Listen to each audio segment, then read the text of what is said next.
नमस्कार।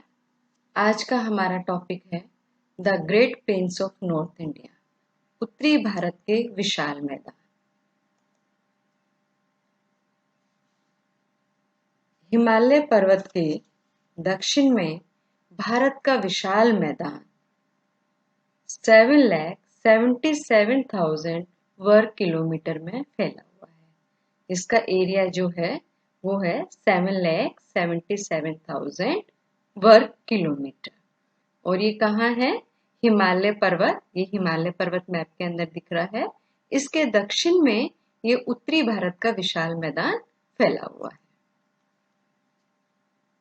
It is an aggradational plain formed by the depositional work of three major river systems, that is the Indus, the Ganga and the Brahmaputra.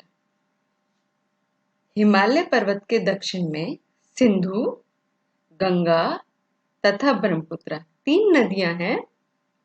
Sindhu, Ganga तथा ब्रह्मपुत्र जैसी नदियों के निक्षेप क्रिया द्वारा, जो डिपोजिशनल वर्ग है, निक्षेप हो रहे हैं, जो अवसाद वो नदियां लेकर आ रही है, जो सेडिमेंट्स वो अपने साथ ले रहे हैं, उनका जब डिपोजिशनल होता है उसको हम कहते हैं निक्षेप।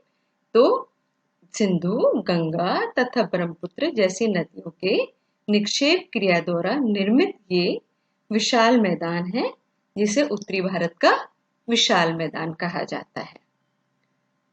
This Archean plain is also known as Indo-Gangetic Brahmaputra plain, क्योंकि तीन नदियों के द्वारा बना हुआ है। सिंधु, गंगा तथा ब्रह्मपुत्र नदियों द्वारा निर्मित होने के कारण इसे सिंधु, गंगा, ब्रह्मपुत्र का मैदान भी कहते हैं। ये आर्क शेप में है। This is the largest alluvial tract of the world.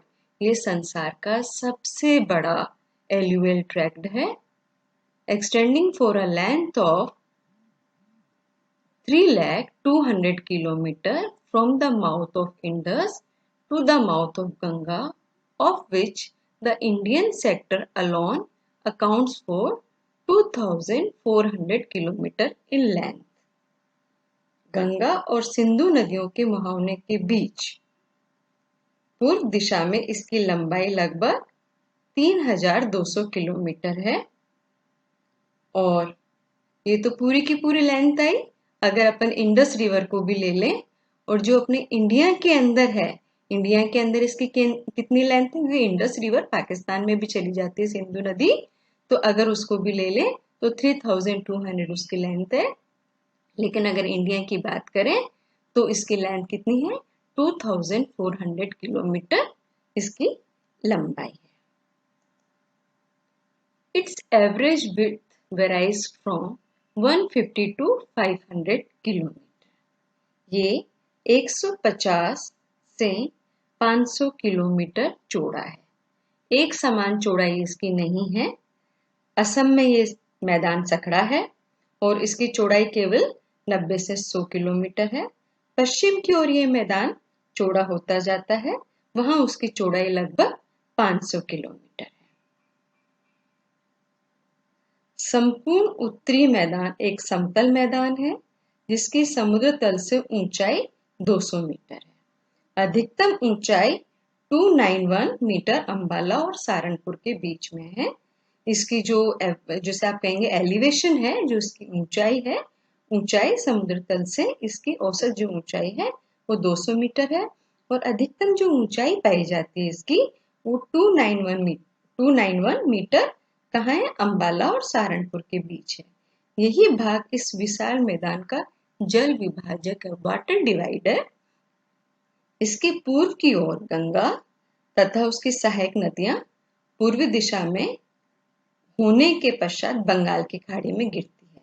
तो ये जो वाटर डिवाइड है, इस वाटर डिवाइड के पूरब की तरफ जो नदियां हैं, गंगा और उसकी सहायक नदी आ जाती है, वो किस में जाकर गिर रही है? बंगाल की खाड़ी में। इसके पश्चिम की ओर, इस वाटर डिवाइड के पश्चिम की ओर कौन सी नदी है? सिंधु नदी और उसकी सहायक नदियां किस में जाकर गिर रही है? अरब सागर में जाकर विलीन हो जाती है। तो ये वाटर डिवाइड के रूप में काम कर रही है। Zoomorphology of the plain.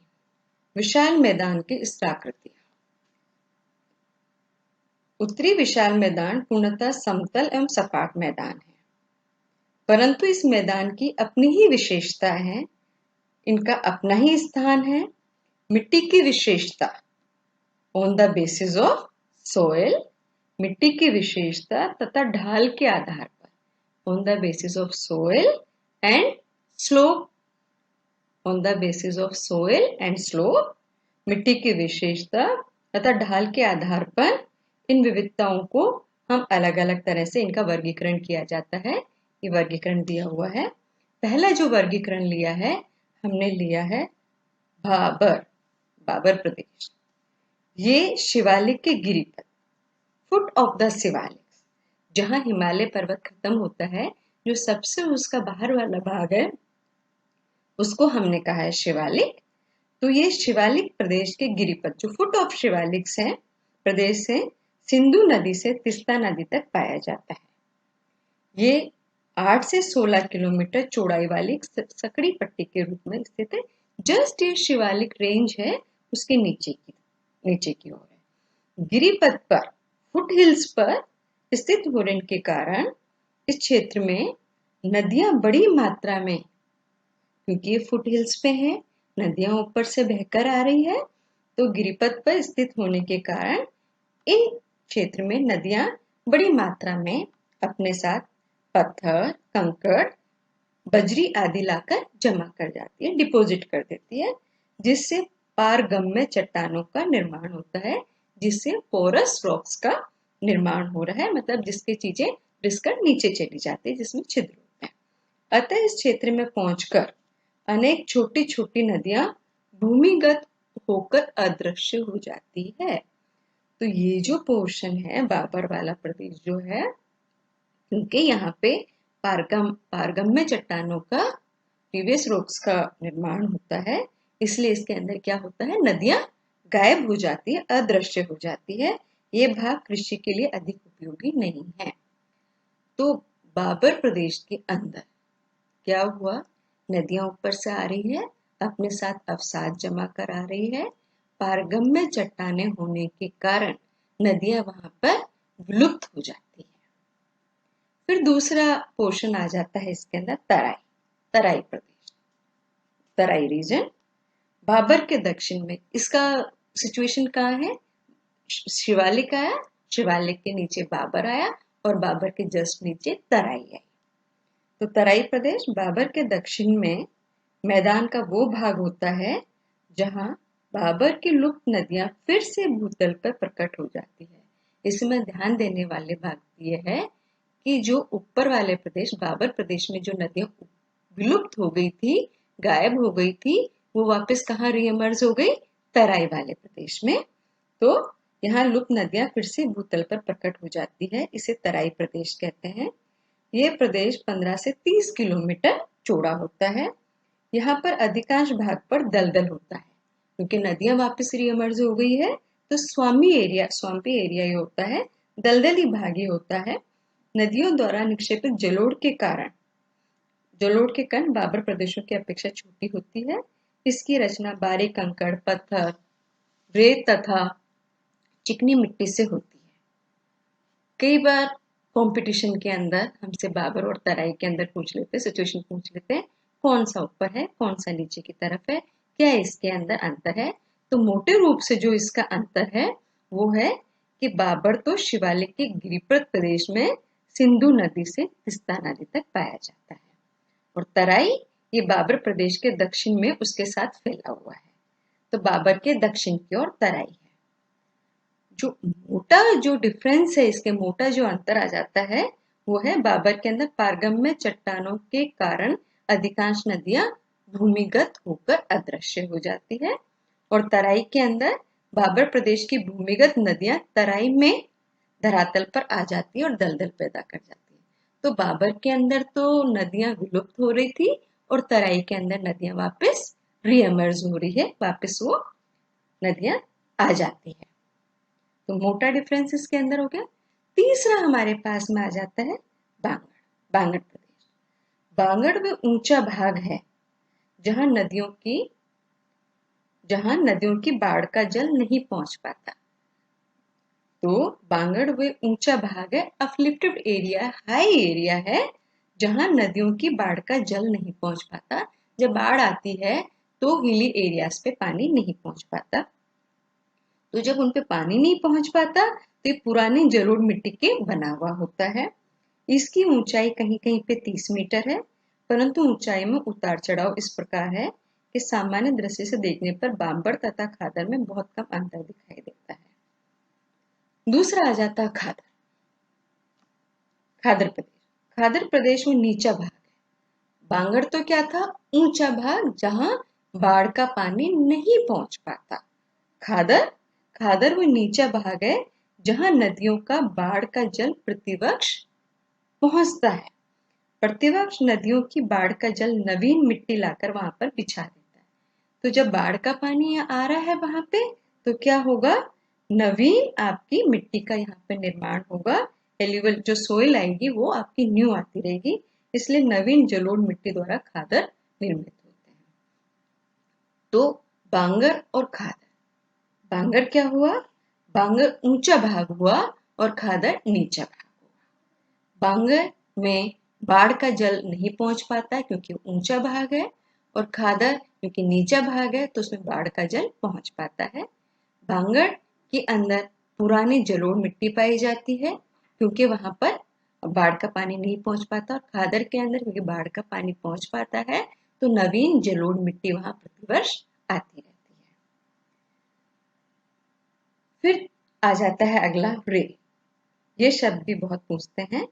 Bangar प्रदेश के जिन भागों में अधिक सिंचाई की जाती है, तो बांगड़ प्रदेश के जिन भागों में अधिक सिंचाई की जाती है उसमें कहीं कहीं भूमि पर एक नमकीन परत आ जाती है, सफेद रंग का एक वो आ जाता है, उसकी परत आ जाती है, उसे ही हम कहते हैं रे अथवा कल्ला। ये उत्तर प्रदेश तथा हरियाणा के शुष्क भागों में अधिक पाया जाता है। तो रे क्या होता है, जब हम बहुत अत्यधिक सिंचाई कर देते हैं तो उसमें भूमि पर एक नमकीन सफेद परत जम जाती है, उसे हम रे या कलर कहते हैं। ये उत्तर प्रदेश तथा हरियाणा के शुष्क भागों में अधिक पाया जाता है। फिर आ जाता है भू। बांगड़ प्रदेश के कुछ भागों में, बांगड़ प्रदेश के कुछ भागों में, बांगड़ प्रदेश कौन से हैं, बांगड़ प्रदेश है आपके ऊंचे वाले भाग। तो बांगड़ प्रदेश के कुछ भागों में अपक्षय के कारण ऊपर की मुलायम मिट्टी नष्ट हो जाती है। वेदरिंग के कारण, इरोजन के कारण क्या हुआ, ऊपर वाली मिट्टी इरोड हो गई, तो कारण ऊपर की मुलायम मिट्टी नष्ट हो जाती है और वहां पर क्या निकल आती है, कंकरीली पत्थर, कंकरीली मिट्टी मिलती है।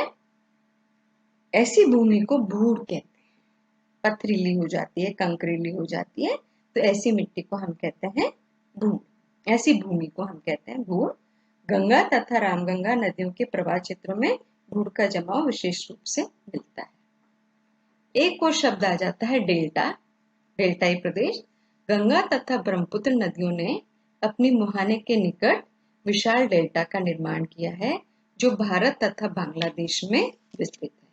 जब नदियां अपने मुहाने के निकट पहुंचती है, मुहाना मतलब माउथ, जब वो जाकर सागर में मिलने वाली होती है उससे पहले गंगा तथा ब्रह्मपुत्र नदियों ने अपने मुहाने के निकट विशाल डेल्टा का निर्माण किया। जो गंगा नदी और ब्रह्मपुत्र नदी है उन्होंने अपने माउथ के पास में विशाल डेल्टा का निर्माण किया है जो भारत तथा बांग्लादेश में विस्तृत है। कहाँ पाया जा रहा है, बांग्लादेश और भारत के अंदर पाया जाता है। इस डेल्टा का पुराना भाग भारत में है और नया भाग बांग्लादेश में है। अब आ जाता है regional division of great plain of India, विशाल भारत का प्रादेशिक प्राग। ये इस मैप के अंदर हम देख सकते हैं। पश्चिम में राजस्थान से लेकर, पश्चिम की ओर है ये, पश्चिम में राजस्थान से लेकर पूर्व में असम तक इस विशाल मैदान के उच्चावच में महत्वपूर्ण प्रादेशिक भिन्नता पाई जाती है। इस दृष्टिकोण से इसे पश्चिम से पूर्व की ओर निम्नलिखित भागों में बांटा जा सकता है। इसके हमने डिविजन्स किए हैं। ऊपर ये नॉर्दर्न प्लेन है, नॉर्दर्न प्लेन के पास में आप आ जाएंगे पंजाब हरियाणा का मैदान, पंजाब हरियाणा का मैदान, पंजाब हरियाणा प्लेन। वेस्ट की तरफ आप जाएं, पश्चिम की तरफ आप जाएं तो आपका आ जाएगा राजस्थान का मैदान, राजस्थान प्लेन। ईस्ट की तरफ आप आए तो गंगा का जो है, गंगा का जो मैदान है उसको 3 भागों में डिवाइड किया। गंगा का मैदान यह है ऊपरी गंगा का मैदान, upper Ganga plain, middle Ganga plain, मध्य गंगा का मैदान तथा निम्न गंगा का मैदान। और फिर चौथा आ जाता है ब्रह्मपुत्र का मैदान। सबसे पहले हम लेते हैं राजस्थान का, Rajasthan plain.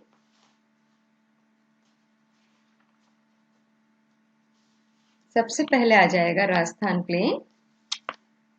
It extend from west part of Rajasthan Aravalli ranges to the border of India Pakistan. इसका विस्तार मुख्य रूप से राजस्थान के पश्चिमी भाग अरावली पहाड़ियों से भारत पाकिस्तान सीमा तक है। It extends 640 kilometers from northeast to southwest and its average width is 250 to 300 kilometers.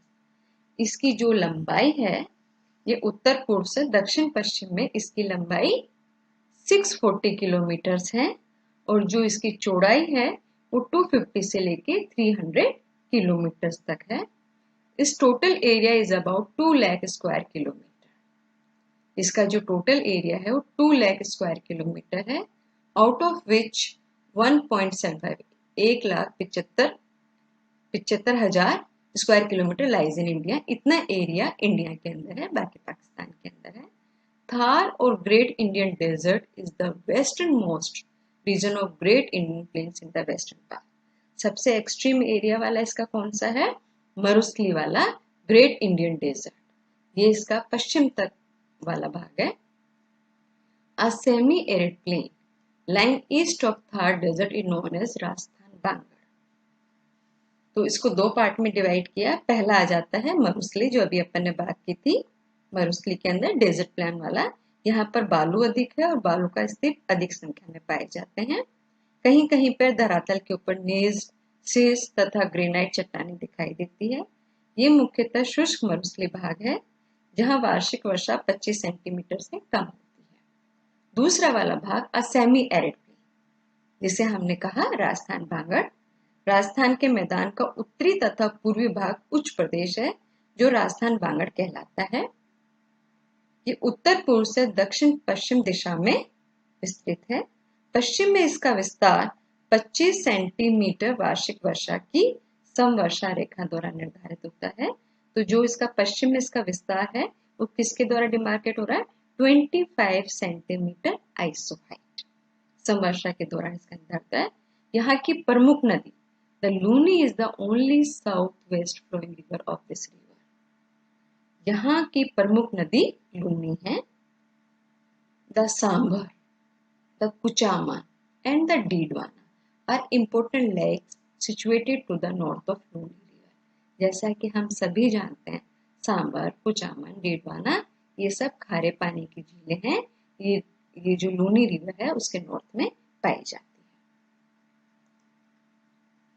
दूसरा हमारा आ जाता है Punjab Haryana plains. It extend from Punjab in west to Yamuna in the east. ये पंजाब से शुरू होकर यमुना नदी तक आ जाता है। It extend for about 640 kilometre for north east to south east. The area is above 1.75 lakh square kilometres. Eastern boundary in Haryana is found by Yamuna river. ये एक चौरस मैदान है जो 1.75 लाख वर्ग किलोमीटर क्षेत्र में फैला हुआ है। इसमें कौन कौन से रहता है? पंजाब, हरियाणा, दिल्ली। उत्तर पूर्व से दक्षिण पश्चिम दिशा में इसकी लंबाई 600-400 किलोमीटर है। It is drained by 5 rivers and the intervening area between the river is known as दुआ। ये 5 नदियों के द्वारा निर्मित मैदान है। सतलज, व्यास, रावी, चिनाब तथा झेलम नामक 5 नदियों का बना हुआ मैदान है। ये दोआबों का बना हुआ मैदान है। दो नदियों के बीच को क्षेत्र को दो नदियों के बीच के क्षेत्र को दोआब कहते हैं। The area between the two rivers are known as doab. दो नदियों के बीच के क्षेत्र को दोआब कहते हैं। इसमें 5 दोआब पाए जाते हैं। पहला है Sindh Sagar Doab between the Jhelum Chenab and Indus. Sindh Sagar Doab कौन कौन सी नदियों के बीच में? झेलम, चिनाब एवं सिंध। दूसरा आ जाता है Chas Doab. Chas Doab between the Jhelum and the Chenab. ये चास जो शब्द बना है दो नदियों से बना है। देखो CH का मतलब चिनाब और जे का मतलब झेलम। तो हम इसमें ध्यान रख सकते हैं कि ये कौन सा एरिया है? चिनाब और झेलम नदी के बीच वाला एरिया, तो चास। तीसरा आ जाता है Rechna Doab. Rechna Doab between the Ravi and the Jhelum. जो रेचना जो दोआब है किसके बीच का एरिया है? रावी नदी और चिनाब। ये भी देखो आर का मतलब रावी और CH का मतलब चेनाब। तो हम इसे देख सकते हैं कौन कौन सी नदियां, क्योंकि कई बार कंपटीशन में पूछते हैं कि रेचना दोआब की कौन सी नदियों के द्वारा निर्मित है। तो R से मतलब रावी और CH से मतलब चेनाब। फिर आ जाता है बारी दोआब। बारी दोआब जो है ब्यास नदी एंड रावी नदी के बीच में है। बी का मतलब ब्यास नदी और आर का मतलब रावी नदी। तो ब्यास नदी और रावी नदी के बीच का जो एरिया है, जो क्षेत्र है, उसको हम कह रहे हैं बारी। और आ जाता है 5th वाला है बिस जालंधर दोआब। बिस Jalandhar Doab between the Beas and the Sutlej. Beas नदी और सतलज के बीच वाला जो दोआब एरिया है उसको हम कहते हैं बिस जालंधर दोआब। विभाजन के फलस्वरूप इनका कुछ भाग पाकिस्तान में चला गया है और अब सतलज, व्यास और रावी नदियों के मैदानी भाग इसमें सम्मिलित है। शिवालिक की नदियों के साथ लगते हुए मैदान में अनेक छोटी छोटी नदियों ने बड़ी संख्या में अपरदन कार्य किया है, इरोजन किया है, जिसके कारण यहाँ बड़ी संख्या में खड्ड मिलते हैं, गली मिलती है। नदियों द्वारा बनाए गए इन खड्डों को स्थानीय भाषा में चोज चो कहते हैं। नदियों द्वारा बनाए गए इन खड्डों को, जो इन्होंने गली बनाई है, खड्ड बनाए हैं, उनको हम स्थानीय भाषा में क्या कहते हैं? चोज। इस प्रकार के चो कहाँ मिलते हैं? चो पंजाब के होशियारपुर जिलों में